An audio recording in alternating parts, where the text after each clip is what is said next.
Abayizi basoose kupimibwa obuzito bwabwe ko n'obuwanvu okulaba bali mu mbeera eya bulijjo olwo balyoke bakkirizibwa okubbinkana. Pakasaada akwira ebyemizannyo mu disitulikiti Kayunga agamba okwekenneenya embeera y'abazannyi kikulu nnyo nga tebannaakweta mu muzannyo gwonna. Tupima height ne half height plus weight. Kakati omwana oyinza okumulaba awo ng'omulaba nti mutini naye ate kitamanyi abawanvu kubanga abawanvu buno bwe batwala nnyo kubanga tutwala gano buwanvu half height and then ne weight. Ekireetera omuntu okwajwinga. Ono era ategeezezza nti abayizi bonna basengekeddwa mu bibinja.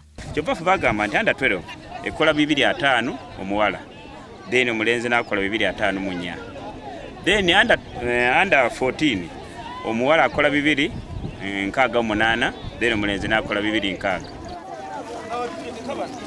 Kasaada ategeezezza nti waliwo n'emizannyo empya okugeza okudduka nga babuuka obusenge ne bakyusaamu n'enziruka embira empanvu giyite cross country nga kati badduka beetoolera ekisaawe ate ne baddukirako ne munda waakyo. Nga hurdles, sprinting of hurdles, guno omuzannyo mupya nti guleetera omwana okuyiga ng'ava wansi bw'agenda okutuuka ku national team nga waliwo skills z'aba ayize nga aviide wansi. Kakati zino hurdles zirimu za mirundi ebiri. Mulimu ba hurdles abali under 12 ne under 14. Naye nga bazidduka aba under 12 badduka 50 meters sprint. Aba under 14 badduka 60 meter hurdles.